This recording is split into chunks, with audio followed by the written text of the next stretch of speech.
Alors aujourd'hui, c'est le lancement du deuxième ADMD Tour, c'est-à-dire que les jeunes de l'ADMD vont partir pour un mois, 23 dates exactement, à travers la France, à la fois pour convaincre les gens autour de la question du droit de mourir dans la dignité et leur parler des directives anticipées.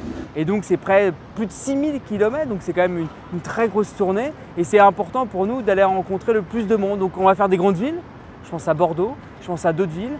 Mais en même temps, on va essayer de faire des villes peut-être plus petites. Et les vacances, c'est le temps aussi de la réflexion, où on se pose mille et une questions sur soi, on prend plus de temps pour soi. Et donc, l'ADMD Tour a vraiment pour objectif de diffuser en fait les droits du citoyen en fin de vie et les directives anticipées. C'est très important en fait, et c'est même nécessaire qu'un citoyen soit au courant de ses droits en fin de vie, tout simplement. On a voulu être un peu plus au concret, donc ça signifie qu'on va avoir un temps d'écoute beaucoup plus important vis-à-vis des personnes qui viennent nous voir, parce qu'on s'est rendu compte sur la première tournée que beaucoup de personnes avaient besoin d'être écoutées.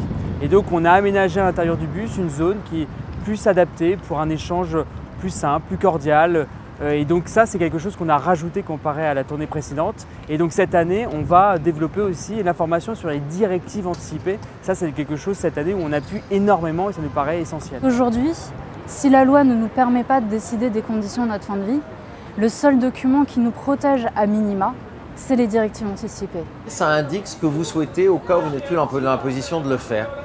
Évidemment, vous ne pouvez pas avoir tout ce que vous voulez, puisque dans notre pays, on n'a pas le droit à l'euthanasie, au suicide assisté, mais vous pouvez dire qu'évidemment, vous êtes contre l'acharnement thérapeutique qu'on appelle aujourd'hui obstination déraisonnable. Donc c'est pour ça que c'est important d'écrire les choses. On est extrêmement altruiste quand on écrit son testament pour donner ses biens à ses proches et pour éviter qu'ils se déchirent entre eux au moment de notre mort. Il faut aussi penser à soi-même, à son propre corps. Vous savez, les femmes ont dit à un moment « mon corps m'appartient », eh bien notre mort nous appartient et donc il faut l'écrire dans l'hypothèse où on ne serait plus capable de le dire au moment de la mort.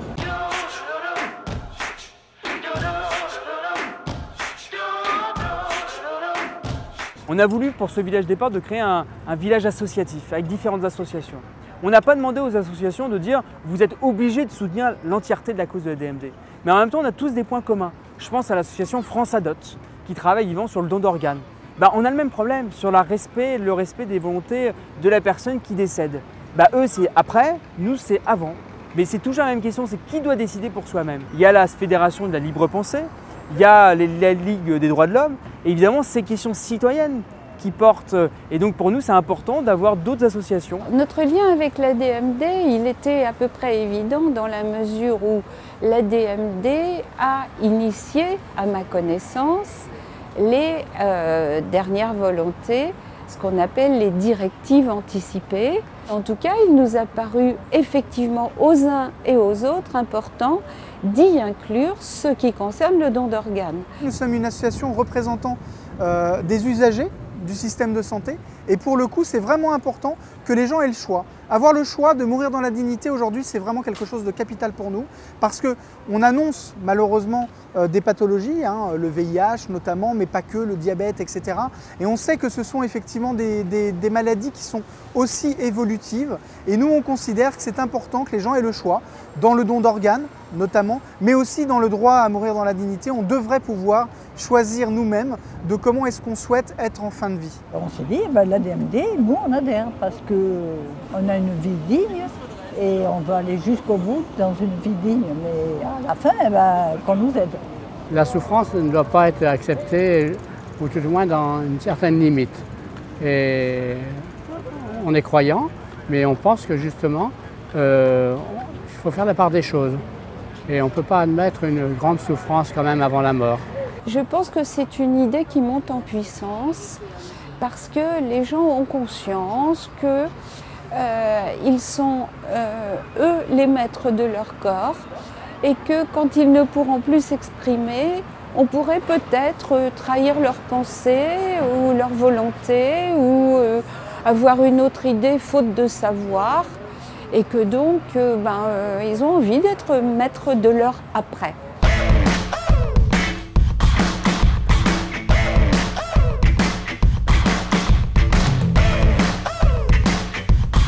Cette nouvelle édition, elle est parrainée par Olivier Mine. Et pour les jeunes de la DMD, pour Christophe, pour Mélanie, les deux co-responsables de la DMD, c'était important. Parce que Olivier Mine véhicule un peu des valeurs d'ouverture. Vous savez, il est l'animateur d'une émission qui s'appelle Fort Boyard. C'est pas toujours simple, vous savez, pour un homme de télévision, connu, très populaire, de venir aux côtés d'une cause qui, certes, fait quand même une grande majorité des Français, mais on sait qu'il y a certains opposants virulents à cette cause-là. Et donc pour nous, c'était important d'avoir Olivier Mine. Il a été là pour ce départ, on en est très reconnaissant. J'avoue très sincèrement que tous les objectifs de l'association du droit à mourir dans la dignité font écho chez moi. D'abord parce que je viens d'un pays qui a adopté une loi concernant la fin de vie depuis un moment maintenant, c'est la Belgique. Un deuxième point, comme toujours, lorsqu'il y a un combat qui fait écho chez vous, c'est qu'il y a une expérience personnelle aussi qui a fait que, à travers des gens que j'ai aimés et qui m'étaient très proches, je me suis rendu compte à quel point le fait de ne pas avoir une fin de vie qui soit encadrée légalement provoque des situations épouvantables. On devrait tous et toutes être seuls maîtres de notre fin de vie. Je pense que la France est très en retard, mais la France est frileuse. Et je pense que les gens ne connaissent pas le problème. Parce que quand on voit ce qui se passait aux Pays-Bas, en Belgique, je pense qu'ils ont été beaucoup plus courageux que nous. Alors François Hollande avait promis l'engagement 21, qui était justement d'avoir une loi qui permettrait le droit de mourir dans la dignité. Il n'a pas tenu cette promesse. Il avait pourtant essayé de faire quelque chose. Évidemment, aujourd'hui, le gouvernement dit qu'il a fait quelque chose sur l'engagement 21, mais pas du tout en fait. Il a essayé de faire une fausse évolution et malheureusement, on est toujours dans la même situation. Qui décide par soi-même? C'est le médecin qui décide pour le patient. Et on est quand même le pays des droits de l'homme. Et c'est assez paradoxal et c'est pour ça qu'à la DMD, on se bat pour avoir une loi d'ultime liberté. Aujourd'hui, on en est à la 3e loi en 10 ans. Ça devrait déjà poser une question. On a eu la loi de 2005, la loi de 2008 et la loi de 2016. Comment se fait-il qu'en 10 ans, on ait besoin de faire 3 lois? C'est bien que ça ne fonctionne pas et qu'aujourd'hui, la loi, c'est une loi sur les devoirs des médecins, mais pas sur les droits des patients. Et elle vous permet d'éventuellement, si vous êtes en fin de vie, qu'on ne peut plus vous soulager, etc., de bénéficier d'une sédation terminale, c'est-à-dire qu'on vous endort, on arrête de vous alimenter, de vous hydrater, et vous pouvez mettre 3 semaines à mourir. Donc on voit à quel point cette loi peut aussi conduire à des choses assez cruelles. Et c'est pour ça que nous, on se bat pour une autre loi qui, d'un côté, permette l'accès universel aux soins palliatifs, ce qui n'est pas le cas aujourd'hui, et de l'autre, la légalisation de l'euthanasie et du suicide assisté.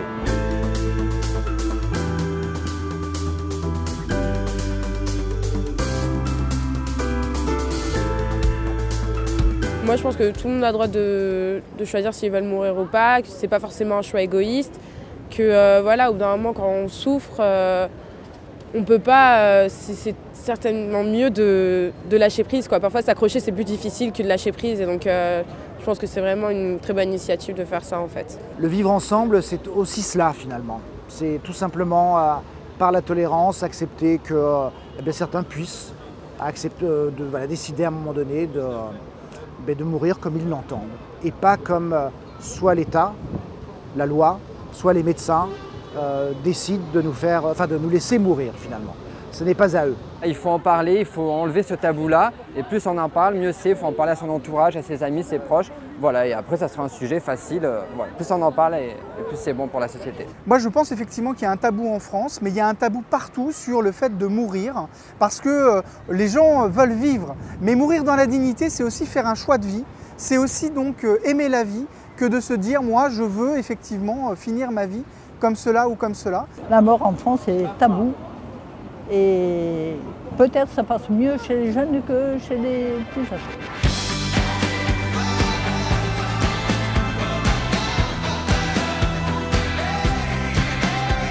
L'intégration des jeunes et leur donner en tout cas les moyens de mener des actions, c'était une priorité quand je suis devenu président de la DMD. Parce que dans notre association, on a évidemment beaucoup de personnes très âgées ou très malades, ce qui est logique, puisque quand vous approchez, mais en même temps, c'est une question qui nous concerne tous. D'abord parce qu'on ne sait pas quel jour on va mourir et quand. On est toujours étonné de voir des jeunes parler de la fin de vie. On se dit, mais vous n'avez pas autre chose à faire durant votre été? Et en même temps, c'est vraiment une question citoyenne. On oublie que la question de la fin de vie, évidemment, on a envie de mourir le plus tard possible, et tant mieux. Mais c'est une question citoyenne, on veut être respecté. Et donc les jeunes qui s'engagent à la DMD, c'est des jeunes qui veulent qu'on leur respecte jusqu'au bout de leur volonté. Et donc à 20 ans, moi j'ai envie de militer pour une ultime liberté. Parce qu'on a des droits, on a des devoirs, des droits de voter. Et on n'a pas encore ce droit-là qui concerne vraiment le français, enfin les Français en l'occurrence, mais qui concerne l'individu avant tout.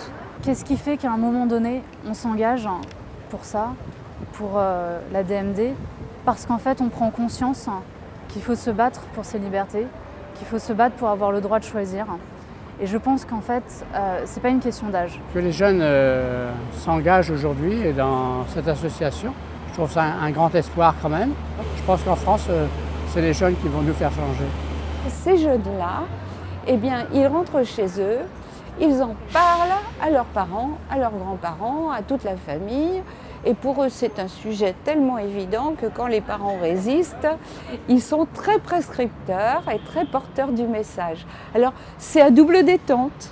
Hein. Il y a un effet maintenant et puis un deuxième effet plus tard, probablement dans l'esprit de on va transmettre à nos propres enfants quand on en aura. Donc les jeunes de la DMD, je trouve que c'est une manière encore plus positive et encore plus forte de faire passer ce message, qui est tout simplement un message, encore une fois, de liberté et de tolérance en fait. Et moi je suis très fier quand je vois ces jeunes qui vont partir dans toute la France. Et oui, c'est important parce que ça montre à chacun que ça nous concerne tous. Puis ils ont une autre façon de parler de la fin de vie que je l'aurais moi-même ou d'autres personnes.